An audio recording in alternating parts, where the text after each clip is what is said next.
calling you Dave and making you call me John. So Okay. Stop it, Mr. Podesta. But it's great to be here in Reno. I was like coming up here, and as David said, I've been at this effort at the center of trying to create sensible climate policy for our country, and particularly I know there are a lot of people here who are really involved in conservation, protection of public lands, etc., and that's been a passion of mine. And maybe it makes a little bit of sense to start by saying that I had a very good job, which President Obama asked me to come in when he was, after he launched his climate action plan, which had a lot of moving parts, to come into the White House at a time where we were having a little bit of difficulty getting the ACA on track, and asked me to really step up and make sure that the things that he had promised the American public, from the Clean Power Plan to ensuring that we got improved efficiency in our vehicles, including heavy-duty trucks, that we finish the negotiations in Paris, that we enter into climate diplomacy with China and India and others, which I had the privilege of leading. I had a pretty good job. I was doing what I liked and what I wanted, and the reason I left it was because I so in my heart believe that Hillary Clinton is the right choice to lead our country, to take this forward, to protect the gains that the president has indeed made, and to really take on the national and global challenge. And her experience as Secretary of State, I think, gives her credibility. And I'll say a couple of words about that. To really hit the marks and go and exceed what the president has promised the world in the U.S.'s Paris commitment of 26 to 28% reductions of greenhouse gas emissions by 2025. I was instrumental in trying to figure out what that number should look like, and I was instrumental in trying to help him design policies to hit it. And I think what Hillary's putting forward in this campaign is, as I said, both meets that, exceeds it, and puts the country on the path to decarbonization, which is essential to the, I think, future of. I'm gonna like actually take one evening off from the campaign and run up to Truckee tonight and see my grandchildren. And I think we're up there taking the long weekend off and skiing up there. So I think about them. I think Hillary thinks about her granddaughter, but we think of all the children and the future of the world and this country, and what we need to do to meet the terrible threat that climate change poses to us. I'm not going to go. This is a very sophisticated audience, so I'm not going to go through it. But suffice it to say that last year, again, was the hottest year on record. We see increasing damage right now to our economy, to the public health from the burning of fossil fuels, from greenhouse gas emissions, from the terrible threat that climate change poses. So we can't afford to elect somebody, put somebody into the Oval Office that doesn't take that threat seriously, that denies the science, that I sometimes describe the Republican field as ranging from complete deniers like Senator Cruz to conspiracy theorists like Donald Trump, who thinks it's just it's a Chinese plot to win in the global economy, to people who just say I'm not a scientist, which is a cop-out for saying that they just won't do anything about it. So it really is essential, I think, that as President Obama has proved his bona fides as a climate champion, that we follow that up with another climate champion in the Oval Office, who I think both can put forward bold ideas about what we can do as a country, but also has the track record and the skills to actually get the job done. Having served in 2 White Houses, I've had a great honor in my life to be able to do that, and privilege of being able to do that. I know how tough this job is. I know how tough the political opposition in Washington is. I spent many, many years and many, many hours beating back environmental riders on whether it was on conservation whether it was on protecting endangered species, whether it was on the attempts by the leader in the Senate and leadership in the House to try to reverse or stop or halt the Clean Power Plan. We now are sitting in a circumstance where the implementation of the Clean Power Plan has been stayed by a Supreme Court that just lost one of its members. I don't know if everybody's seen the news, but Justice Scalia just passed away today. So I think that we sit at the cusp of whether how that court will approach and address that issue, that problem. To date, they've actually, with Justice Kennedy joining the four more liberal members of the court, have upheld the basic approach of regulating greenhouse gases under the Clean Air Act. I think people sort of were concerned. I talked to my former colleagues in the White House. I think that what the EPA can do what it needs to do during the course of the next year to be able to move forward. But it just goes to show you the stakes of how big the stakes are in this election. Who are we going to have who can drive that process forward, who can use all the power and authority that the president has, whether it's on climate change or on conservation under the Antiquities Act, to really get the job done for the American people. And as I said, I left the White House because I really believe that Hillary has both the depth of experience, the passion and commitment to doing that, and that's why I'm out here a week before the caucuses. Was with her in Las Vegas just a little bit earlier this morning, where she was rallying about 500 union members to go out and canvass in Clark County today. She has put forward, as I said, what in my estimation is very strong policy in this regard, including a goal with some specific policy that underlies that goal of deploying 500 million solar cells by the end of her first term and installing enough renewable energy to power every home in America by the end, essentially the end of her second term in what would be a decade.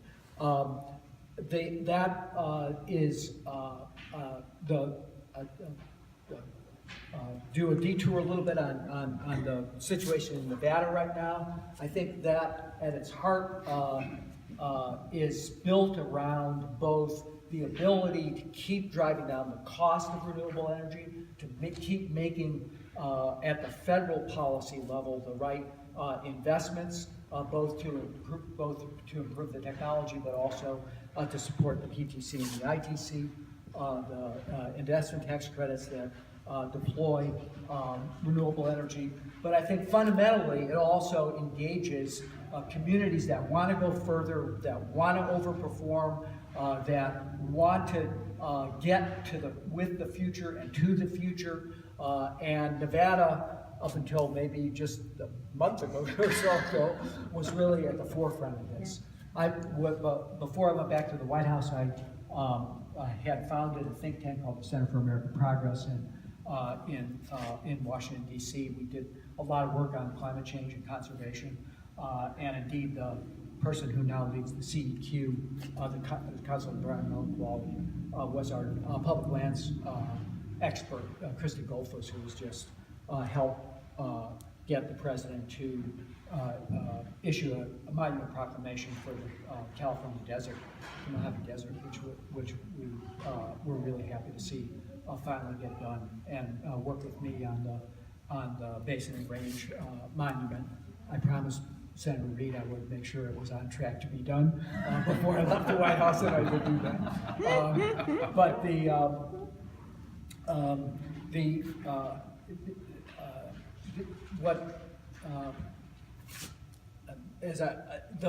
I'm sorry, I was giving you my life history, but CAP began to sponsor the National Clean Energy Summit that occurs in Las Vegas every year. I think we're on the 8th one coming up, maybe the 9th, I can't remember. I think it's the 9th. But I was there at the beginning. We were the principal sponsor with at that time UNLV, and Senator Reid. And at that very first summit, actually President Clinton came and spoke and said Nevada can be the game-changing leader of the country, and indeed the world. And it can be a state that goes net zero before anybody else in the country, because there's so much capacity to provide renewable energy here, solar, wind, geothermal, that if the political leadership got on board, if they set that big goal, you could literally produce more renewable power here than the whole state uses. And I think that as a result of people really rising to that challenge, I think Nevada now produces about a quarter of its electricity, maybe a little bit more, renewable, a little bit less,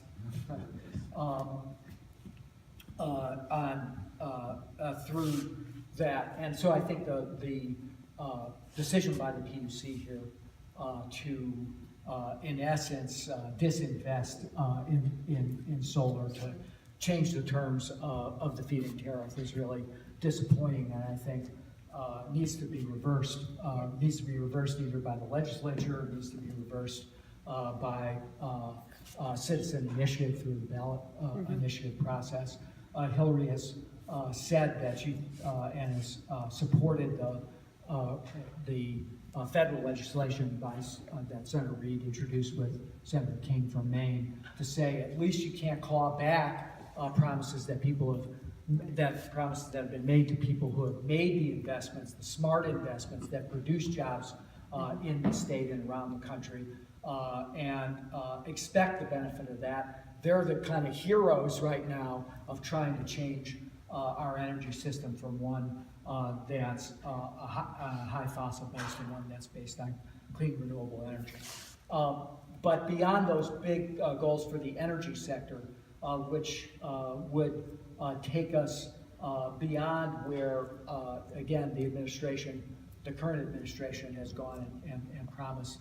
She's also laid out policy to get more tons, if you will, out of the atmosphere, to move our transportation system to cleaner fuels and more renewable fuels in transportation, which is, remains a challenge, to build efficiency so that people both save money on their energy bills and we can. Those are the best reductions that we can get. The ones that actually are energy not used, if you will. And we have a tremendous opportunity, I think, to both in our public building sector, but also in the private building sector. And we sit in this great architectural firm that I think demonstrates that every day, and the work that Dave and others of you have done to really make Reno a sustainable community, to really concentrate on building out an economy that is going to power things forward is really, I think, critical. And that'll take a lot of work, and it's got a lot of moving parts, from better building codes and incentivizing at the federal level how states and municipalities do their building codes, to providing the right kinds of support, particularly for low-income households and low-income buildings, so that they get the benefits of increased efficiency as well. And I would just say that again, a reason why I think Hillary's the right choice is she has a proven track record of knowing how to get things done, of being able to see a problem, tackle the problem, get results, move things forward, not just make promises, but really deliver. And if you think about the full range of ability that our president has to all the authority they have under the Constitution and the statutes, you've got to coordinate that. You've got to be able to move things forward. There's no one silver bullet here. You've got to be pressing against every single place that you can to get people to work doing the work that needs to be done, which is transforming our energy economy in this country. And so she has spoken about this, but I think one of the other things I think that I would be remiss in not saying is that this is the future of job growth. Of her passion is to get people's incomes rising again in this country. That's a fundamental problem that has occurred as a result of essentially no income gain since Bill Clinton left the White House. And as much as President Obama has done to stabilize our economy, to stop us from falling into a deep depression, from getting private sector job growth going in this country, there's still so much more work to be done so that we can have a fair economy where people are fairly sharing in the fruits of productivity gains, of new invention, of new innovation, and this clean energy transformation is probably at the heart of where we need to go to do work in this country to produce really good jobs that are well paid.